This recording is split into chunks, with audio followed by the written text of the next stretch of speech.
पहुँचते तो हैं। आपका क्या कहना है कि सिंगिंग के लिए सोशल मीडिया कितना ज़्यादा इम्पोर्टेंट है? देखा वो जाए नहीं तो। होगा तो कौन सुनेगा अब आज के Right. टाइम में। आपके लिए कितना पैसा कमा लेते होगे एक सॉन्ग के साथ? 5 गाने तो करने एक टारगेट रखा हुआ है इस साल से हमने। ब्रेकअप गैंग ही रिलेट कर सकती है क्योंकि सबका दिमाग एकदम ब्लैंक हो जाता है उस टाइम पर। तो कैसे हैंडल किया था वो सारी चीज़ों को आपने?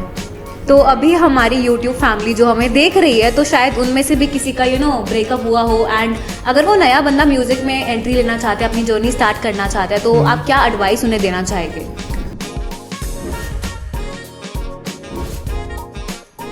Hi everyone, I'm Prerna and welcome back to our channel Real Advice Pro, and today we have Dhruv with us. Welcome Dhruv, how are you?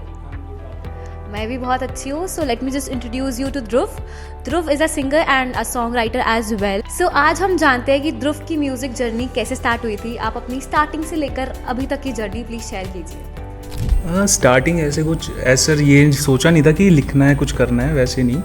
बस एज ए स्कूल में थे जब वो बच्चे जैसे राइम करते हैं तो वैसे ही हमने एक दूसरे का हंसी मजाक करने के लिए राइम स्टार्ट करी थी. तो वैसे करते करते करते करते ये चलता रहा. तो आफ्टर दैट एक मोमेंट आया, वो सबका ही आता है स्कूल लाइफ में कि हाँ क्रश दिख गया, कोई क्रश बन गया, ये कर गया. तो उस टाइम पे कुछ ऐसा सोचना था, कुछ क्रिएटिव चल रहा था कि हाँ कुछ हटके कैसे करना है, मतलब कैसे इम्प्रेस कर सकते हैं. वो इम्प्रेस करने के चक्कर में ही ये वो थोड़ा ऐसा हो गया, थोड़ा हवा दे दी क्योंकि उसको म्यूज़िक पसंद था. उसको हाँ, मतलब उसको, आपके क्रश को? मेरे को नहीं था. टू बी ऑनेस्ट मैं इतना म्यूजिक में इंटू नहीं था उस टाइम पे. Okay. मैं एज ए डांस, हाँ मेरे को डांस का शौक था लेकिन म्यूजिक में मैं इंटू नहीं था कुछ भी. तो हाँ ये वाली थोड़ी बहुत ये सब चीज़ें करते थे कि हाँ राइमिंग वाइमिंग कर ली. तो आफ्टर दैट उसका म्यूजिक में क्रश, वो गिटार भी प्ले करती है, वो सिंग भी करती है. मैंने कहा भाई इतनी जल्दी सिंगिंग तो मैं सीख नहीं सकता कि एक ही दिन में गा के मैं गा के सुना दूं. इम्प्रेस करने के लिए आपने म्यूजिक में एंट्री ली? हाँ उस टाइम पे फैब भी चल रहा था तो वैलेंटाइन वीक चल ही रहा था वो. काइंड ऑफ वो चल रहा था. तो फिर बंदे जैसे यार दोस्त होते ही हैं, पंप करते हैं कि भाई कर कुछ कर. प्रपोज भी नहीं था इन दी एंड कि यार फ्रेंडशिप डे था यार, उसमें ऐसा कुछ नहीं होता. तो उस टाइम पे ऐसे था कुछ तो कर भाई, एटलीस्ट बात कर, कुछ कर, इम्प्रेस कर. तो उस टाइम पे मैंने कुछ लिखा था. तो उस टाइम पे वहाँ से स्टार्ट हुआ था लिखना कि वहाँ से चला. अच्छा, लिरिक्स भी खुद ही लिखते हो? हाँ लिरिक्स मैं खुद लिखता हूँ. Okay, very nice. एंड कौन सी एज में ये सारी चीज़ें स्टार्ट हुई थी म्यूजिक की?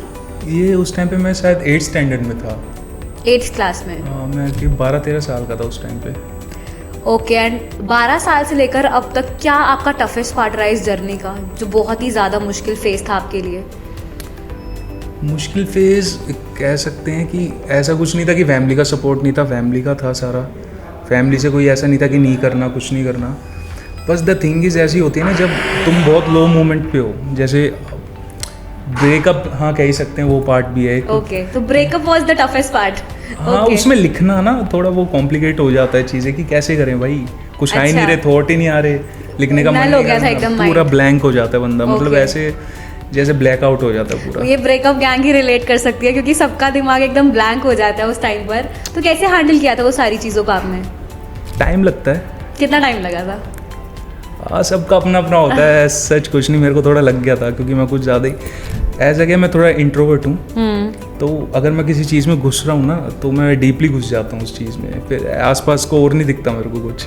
ओके. तो एक जगह में बहुत ज़्यादा फोकस हो गया था, पूरा इंडल्ज हो गया था. तो अगर आप पूछोगे कितना टाइम लगा, कितना लगा, 2-3 साल लग जाते हैं निकलने में.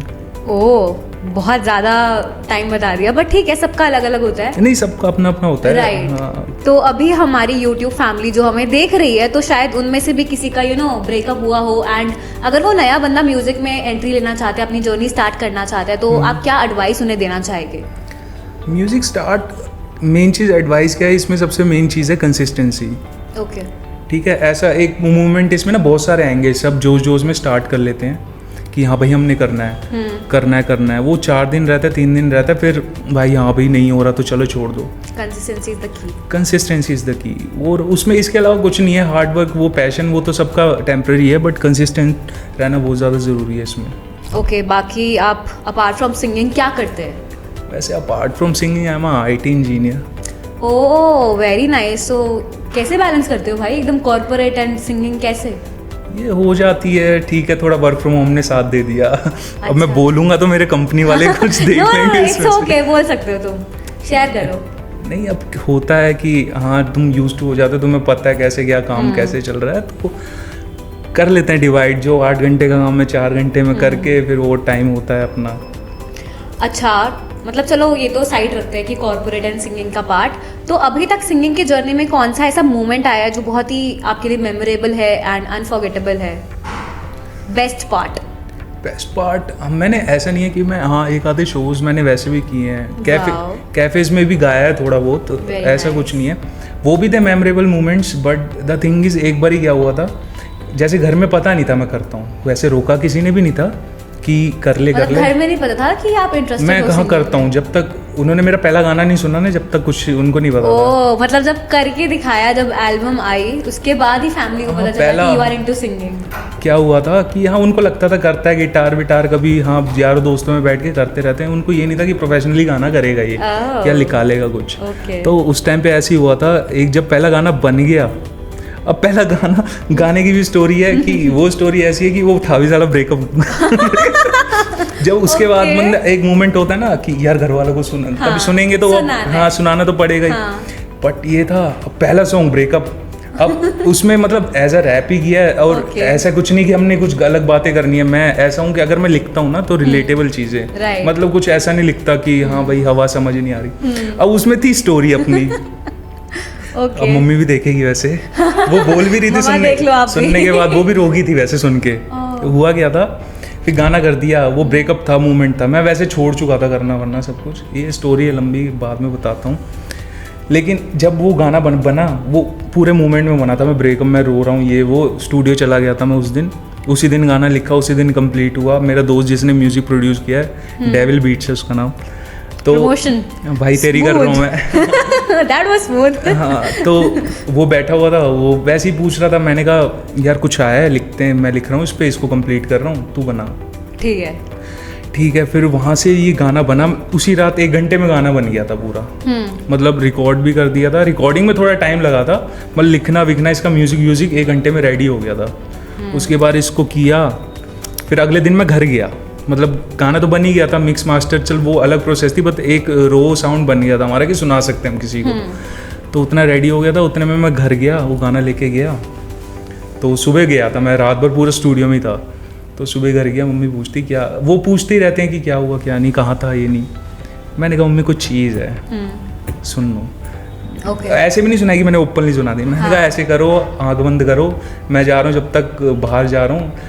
उनको मैंने फ़ोन दिया, एयरबड्स दिए, मैंने कहा कान लगा के आराम से सुनना, ठीक है। कोई और मतलब अच्छा नहीं लगता ना, एक सामने अगर अपना गाना चल रहा हो ना, एक थोड़ी मेरे को वो होती है, मतलब हेजिटेशन या शर्म सी आ जाती है यार, क्या है यार अपना वो वाला, हाँ वो वाला सीन था। तो मैंने कहा आराम से सुनो। मैं गया, आके देख रहा हूँ मम्मी रो रही है। मैंने कहा ये क्या हो गया भाई? उसने कुछ नहीं बोला, मम्मी ने सीधा, ये तूने अपने पे लिखा है क्या? मेरे को ये मैंने कहा नहीं मम्मी, सबके होते हैं, मैं अब रिलेटेबल ही लिखूंगा, मैं अलग तो लिखूंगा नहीं, अब मैं ऐसी चीज़ें लिख दूं किसी का है ही नहीं। मैंने कहा मेरा नहीं है, दोस्तों का हुआ था, तो मैंने उसमें से सीख के मैंने लिखा है। छुपाया क्यों मम्मी से? हाँ, मम्मी से क्यों छुपाया? अरे वो कुछ टाइम से चल ही रहा था रोना धोना, वो पूछती थी क्या हुआ क्या हुआ। तो वो समझ चुकी थी कि मतलब लड़की के जाने के बाद ही अंदर का हिडन टैलेंट निकला था, दैट वाज सिंगिंग, है ना? हाँ, ये कह सकते हो, मतलब मैं छोड़ चुका था उस टाइम पे कि नहीं करना, कुछ नहीं करना। So you should say thanks to her actually. हाँ, फिर यही तो चीज़ है, कुछ लोग आते हैं इसको सिखाने के लिए ना लाइफ में, राइट, और अपने पुश करने के लिए आते हैं। तो मेरे हिसाब से वो मेरा पुशिंग मोमेंट था कि हाँ भाई तू जा, वो कर, मैं तेरे लिए नहीं हूँ, तू तेरे लिए म्यूजिक है, तू जा। ओके, सो मम्मा से तो अप्रूव हो गया था आपका सॉन्ग, उसके बाद आपने सोशल मीडिया पर भी अपलोड किया होगा ऑब्वियसली? हाँ, उसको मैंने यूट्यूब पे भी डाला, यूट्यूब पे भी वीडियो है उसका, स्पॉटिफाई सब पे है, सारे प्लेटफॉर्म। तो आपका क्या कहना है कि सिंगिंग के लिए सोशल मीडिया कितना ज़्यादा इंपॉर्टेंट है? वो नहीं होगा तो कौन सुनेगा अब आज के टाइम में? पॉइंट, उसके बिना है ही नहीं कुछ। अब सीडीज तो चलती नहीं है कि हम सीडीज पे गाना निकालें, सीडी पे सुनेगा कोई, राइट। तो सोशल मीडिया बहुत ही मेजर रोल प्ले करती है। सो अगर नया सिंगर कोई देख रहा है तो आप भी सोशल मीडिया पर ऑब्वियसली प्रमोट कीजिए। एंड उसके बाद क्या हुआ फिर सोशल मीडिया के प्रमोट करने के लिए मैं बताऊंगा आपको कहाँ से प्रमोट करा सकते हो आप, प्लीज, और डिजिटल उसकी मार्केटिंग किससे करा सकते हो। अच्छा भाई, अब बंदी देखो चली गई है, उसके लिए तो गाना तुम गा नहीं सकते, तुमने गाना उसके लिए लिख दिया, लेकिन हमारे व्यूअर्स के लिए गा जरूर सकते हो। तो गाना चाहोगे कुछ थोड़ा बहुत? कौन सा, वही वाला सॉन्ग सुनो जो लिखा था? बंदी वाला सुना दो, या फिर कुछ शायरी वगैरह लिखते हो तो कुछ भी सुना दो। शायरियाँ उस टाइम पे क्या होता है, जब बंदा वो जोन में होता है तो एक वैसी लिखी थी अपने लिए कि इश्क में फना हुए, हम हारे हैं इश्क में, हाँ कुछ दिन उसके साथ, कुछ बिन उसके गुजारे हैं दिन इश्क में। अरे वाह, क्या बात है। मतलब आपके लिए कितना पैसा कमा लेते होगे एक सॉन्ग के साथ? ये ब्रेकअप गाने जो आपने लिखा उसके बाद कितना कमा लिया तुमने? एक्चुअली अभी तक ये कमाई के लिए तो किए नहीं। ओके, ठीक है, चीज़ें डाली हैं अभी तक उतना, इतनी जल्दी आप सोचोगे कि रिवेन्यू जनरेट हो जाए इसमें, चलो उस चीज़ में तो टाइम टाइम लगता है। बाकी हाँ। देखा जाए तो आपका क्या ओपिनियन है, कितने मतलब सिंगर्स आजकल मार्केटिंग में कितने ज़्यादा आ गए हैं, कंपटीशन इतना ज़्यादा बढ़ गया है, तो आपको क्या लगता है कि एक एवरेज सिंगर कितना मंथली कमा लेता होगा? क्या इनकम होती होगी उसकी? इनकम तो वेरी करती है, मल्टीपल चीज़ें हैं उसमें, मल्टीपल जगह से पैसा आता है। ठीक है, मोस्टली आजकल में मतलब ये जो कॉन्सर्ट हो रहे हैं, मेन पैसा इनका वहीं से है, कॉन्सर्ट से है मेन, मतलब वहाँ से जो भी है। और ये जो रॉयल्टीज़ होती हैं ये आती हैं हमारी, जैसे अब हम स्पॉटिफाई पे गाना डालते हैं, यूट्यूब पे डालते हैं, तो वहाँ पे जो स्ट्रीम्स होते हैं उसके हिसाब से पैसा जनरेट होता है, उस हिसाब से रेवेन्यू जनरेट होता है इसका। और कोई नया सिंगर बनना चाहता है तो उसको कितना इन्वेस्ट करना होता होगा स्टार्टिंग में, सारी चीज़ों में, माइक से लेके एवरीथिंग? इन्वेस्टमेंट तो बहुत है। कितनी इन्वेस्टमेंट है एक, अगर काइंड average ऑफ देखा जाए डिपेंड number? करता है आपका। देखो, म्यूज़िक प्रोड्यूसर का अपना चार्जेस है। ओके, अगर तुम्हें म्यूज़िक बनवाना है किसी से, उसका गाना मिक्स मास्टर होता है, उसके अलग चार्जेस हैं। मेनली चीज़, अगर तुम लिखते नहीं हो, अब किसी से गाना लिखवाने के भी पैसे हैं, उनसे गाना लेना, ठीक है, स्टूडियोज़ के अलग हैं और उसके हाँ चार्जेस अलग हैं। अब ये तो हो गया बस म्यूज़िक बनने का, उसके बाद उसकी वीडियो डायरेक्टर के, ठीक है, उसके बाद प्रोडक्शन, तुम मतलब कैसा गाना चाहते हो, कितना बड़ा दिखा सकते हो, छोटा, लोकेशंस, मतलब वेरी करो तो लाखों से लेके करोड़ों तक भी लगते हैं इसमें इन्वेस्टमेंट में। मिनिमम डिपेंड करता है गाने पे। म्यूजिक प्रोड्यूसर तुम, अब कोई म्यूजिक प्रोड्यूसर 50,000 में भी कर देता है आपका कोई गाना। बिगिनर के लिए अगर देखा जाए तो वही है ना, म्यूजिक तो बनवाएगा, या तो सीख लो भाई, राइट, या तो सीख लो। प्रोडक्शन भी आजकल सब कुछ ऑनलाइन है यार, अगर जिसको चाहे ना वहाँ राह तो है ही, हर जगह ऑनलाइन। और जिसने सीखना यूट्यूब से सीख सकता है, बहुत ही बेसिक है, इंस्टीट्यूशंस हैं, सब कुछ सीख सकता है। अगर किसी के पास पैसा है भाई, कर सकता है इन्वेस्ट, तो कर सकता है उसमें। नाइस। और आपको क्या लगता है कि सिंगर्स के लिए या किसी भी इंडस्ट्री के लिए सोशल मीडिया कितना इम्पोर्टेंट रोल प्ले करती है? सोशल मीडिया के बिना बंदा ही नहीं है आज के टाइम में। विदाउट सोशल मीडिया कुछ भी नहीं है, रीच ही नहीं है किसी की। वहाँ पे बंदा किसको सुनाएगा, कहाँ पे सुनाएगा? राइट, घर पे बैठा बैठा तो वो कहीं जाएगा नहीं। सोशल मीडिया है, उसी के थ्रू गाना जा रहा है, उसी के थ्रू लोगों तक पहुँच रहा है, उसी के थ्रू प्यार भी उसी के थ्रू आ रहा है। क्योंकि पर्सनली कोई कुछ नहीं है, लाइक कमेंट यही प्यार होता है, ये गाना शेयर हो रहा है, यही लोगों का प्यार होता है अगर उनको पसंद आ रहा है, यहीं से पता लगता है गाने का। So social media plays a major role in everybody's life, देखा जाए सोशल मीडिया और मार्केटिंग। राइट, आपके पास यहाँ आके मार्केटिंग के बाद तो कैसे कर सकते हैं? तो कोई नया ब्रांड या फिर बिजनेस जिनका चल रहा है, अगर वो देख रहे हैं तो आप जानते ही हैं रियल एडवाइस प्रो के बारे में। एंड मार्केटिंग के लिए real advice pro is one stop solution. So आप कांटेक्ट कर सकते हैं हमारे एक्सपर्ट्स को, एंड आपका ब्रांड यहाँ से यहाँ लेके जाएंगे, एंड आपकी सेल्स ऐसे बूस्ट करेंगे। देखो, इन्वेस्टमेंट तो है, तो बस मैं ये चीज़ कहूँगा, जितना सीख सकते हो सीखो। म्यूजिक प्रोडक्शन ऐसा नहीं कोई बड़ा वो है, आजकल सब सीखा जा सकता है, ऑनलाइन भी है, ऑनलाइन चीज़ें आजकल तो सारी चीज़ें ऑनलाइन फ्री अवेलेबल है, सब कुछ अवेलेबल है, बस बंदे में चाह होनी चाहिए, वही बात है ना, इन दी एंड बात हुई आती है। तो कोई नया बिगिनर है उनके लिए भी ये चीज़ काफ़ी ज़्यादा इजी एंड सॉर्टेड हो गया, क्योंकि सारी चीज़ें ऑनलाइन अवेलेबल अब बहुत ज़्यादा सॉर्टेड हो गई है ना, अब बंदा इंडिपेंडेंट हो गया। राइट, अब ऐसे उसको चैनल्स पे दूसरे वो वहाँ जाना नहीं पड़ता किसी को अपना गाना डालने के लिए, ले जाने के लिए। अगर भाई तुम्हें अपने पे कॉन्फिडेंट है, गाने में दम लगता है, अपना चैनल बनाओ, डालो। अच्छा, वैसे मेरे दिमाग में एक क्वेश्चन आ रहा था। एक बबू मान था जो कि म्यूजिक इंडस्ट्री में आया तब जब उसका ब्रेकअप हुआ था, उसकी बंदी से छोड़ के कनाडा चली गई थी, तो उसने, वो तो लेजेंड, वो उनका तो कंपैरिजन ही नहीं है कहीं पे। बिल्कुल। तो आई थिंक तुम्हारी स्टोरी काफ़ी ज़्यादा रिलेटेबल है, तुम्हारी स्टोरी भी तभी स्टार्ट हुई ना, बंदी के बाद एकदम गाने वाने में रख दिया। मेरी नहीं, मोस्टली बहुतों की हुई है। हाँ right, actually yes, very true. क्योंकि मतलब बंदियों के जाने के बाद ही ना सबका हिडन टैलेंट ऐसे निकल के आता है ना, एंड फिर म्यूजिक में आकर उनका इतना बढ़िया इंटरेस्ट एंड फीलिंग्स निकलती है, लोगों से प्यार मिलता है। ऐसा नहीं होता, बंदी जाने के बाद टाइम मिल जाता है ना। ओके, ये पता नहीं सब लोग एग्री करें इस बात पे या नहीं, कि वैसे तो देखो काफी हेल्दी रिलेशनशिप्स भी है जो, अरे नहीं, मैं आई एम जस्ट वैसे ही मजाक कर रहा हूँ, ऐसा कुछ नहीं है, उसे साइड। बट चीज़ें होती हैं यार, कभी कभी इंसान क्या होता है, चीज़ों में उलझ जाता है। अब कोई कोई सपोर्ट भी करता है कि हाँ भाई तू कर, ऐसा नहीं है मैं किसी को कुछ नहीं कर रहा, बट कोई कोई सपोर्ट भी करता है कि हाँ तू करता है, वो पुश भी मिलता है उसको वहाँ से बहुत जने हैं जिन्होंने किया भी है, ऐसी बात नहीं है। पहले कुछ भी नहीं था, शादी का बहुत कुछ हो गया वो तो ऐसा कुछ नहीं है, बट हाँ ब्रेकअप से ये होता है फिर फील जो आती है ना, वो डेप्थ आती है चीज़ों में, लिखने में, वो भी दर्द, जब तक दर्द ना, वो रॉकस्टार मूवी नहीं देखी, रॉकस्टार मूवी नहीं देखी अभी, आपने दोबारा रिलीज हुई है वो? यस अभी हुई है, रिसेंट रिलीज, ठीक है देखेंगे। और कभी ऐसा फेज आया आपकी लाइफ में जब आपको लगा कि म्यूजिक तो भाई बस गिव अप करना है, मुझसे और आगे हो ही नहीं सकता, कैसा था वो फेज आपके लिए? टू बी ऑनेस्ट, जब कॉलेज लाइफ में हम चल लिख रहे थे, सब कर रहे थे, तो एक मोमेंट आता है ना कॉलेज के बाद कि भाई अब जॉब करनी है, ये करना है, वो करना। भाई हम थे तो नहीं, बैकग्राउंड किसी का, मेरे बैकग्राउंड में कोई म्यूज़िक वाला नहीं है, मतलब कोई मेरे को करे कि पूछ हाँ भाई बेटा ऐसे होता है, ऐसे होता है, ये होता है, वो होता है। म्यूज़िक का कोई नॉलेज नहीं थी उस टाइम पे। हाँ लिख लेते थे, गा लेते थे, रिकॉर्डिंग्स का कुछ नहीं पता था। तो उस टाइम पे उस फेज़ में ऐसा था कि भाई कैसे करना है, क्या करना है। तो उस मोमेंट पे फिर जब वो जॉब के चक्कर में, अब आईटी फील्ड के थे, बहुत कंपटीशन होता है कि सॉफ्टवेयर इंजीनियरिंग में पता होगा, नहीं भी होगा लेकिन होता है उसमें, हाँ, तो फिर ऐसे था उसमें जब जॉब की तैयारी कर रहे हैं, वो सब कर रहे हैं, तो इन सब चीज़ों में ना छूट गया था ये बहुत टाइम तक छूट गया था। तो उसके बाद इसका स्टार्ट भी बताता हूँ मैं, फिर हुआ कैसे कि एक बार ही ऑफिस में मैं वैसे ही बैठा हुआ था, मेरा कलीग था, वो मेरा बहुत अच्छा दोस्त है आज के टाइम में, तो वहीं पे मिला था मेरे को वो वो अब एक्टर है, वो एज एन एक्टर काम हाँ वो जॉब कर रहा था।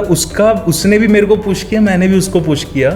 उसका भी नहीं था कुछ, वो भी ड्रीम छोड़ चुका था, मैं भी छोड़ चुका था। तो ऐसा सच क्या हुआ, जैसे अब इंस्टाग्राम प्रोफाइल शेयर होती है, उसने वैसी ऑफिस में करी, उसमें मैंने एक रैप वैसे डाला होता 2018 या 19 में, पहले की बात है। जॉब और ये मैं बात कर रहा हूँ 2021 की। तो उस टाइम पे उसने देखा, उसने घर जाके देखा, सुना, कह रहा भाई मैं रिपीट पे सुन रहा हूँ इसको, तो क्या हो गया, क्यों नहीं कर रहा ये वो। उसने मेरे को बहुत सुनाया, नरेश नाम है उसका, उसने मेरे को इतना गंदा सुनाया ना कि भाई तू करता क्यों नहीं है। मैं ये नहीं कहता मैं बहुत अच्छा हूँ, बट उसके लिए ये था कि भाई तेरे में अगर कुछ है तो करना, एटलीस्ट उसको डाल तो सही। वहाँ से पुश किया। फिर मैंने उसका देखा, वो एक्टिंग में, मतलब वो रील्स वील्स बनाता था लेकिन एक्टिंग अच्छा करता है। उसके बाद मैंने पुश करके उसको थिएटर में, मैंने कहा तू ऐसे कर, तू अपना थिएटर ज्वाइन कर, ये सब कर। उसने दिल्ली में थिएटर ज्वाइन किया। उसके बाद अब उसको कर रहा है, वो भी अच्छा कर रहा है। So, वो आपका एक फ्रेंड था जिसने इतना मोटिवेट किया, वो टर्निंग पॉइंट था। यस, टर्निंग पॉइंट था, इतना पुश किया कि आपने से करियर ही देख लिया। मैंने हाँ फिर ये था कि भाई करना तो है, मतलब साल में कुछ ना कुछ, चाहे चले ना चले, लेकिन इतना एक टारगेट है कि 5 गाने तो निकालने हैं कैसे भी करके। मतलब पूरी प्रायोरिटीज आनी है, नहीं मतलब कुछ भी करना है, देख हर चीज़ ज़रूरी है, बट 5 गाने तो करने एक टारगेट रखा हुआ है इस साल से हमने। बस यही मोटिवेशनल चाहिए लाइफ में कि आगे बढ़ना है एंड अपने पैशन को साथ फॉलो करना है। सो अगर नए सिंगर्स, आई होप आपके लिए बहुत ही इंस्पायरिंग एंड मोटिवेशनल पॉडकास्ट होगा। सो पसंद आया हो तो क्या करना है, आपने लाइक, शेयर एंड कॉमेंट कर देना। And thank you so much Dhruv, thank you guys for watching this video, bye bye.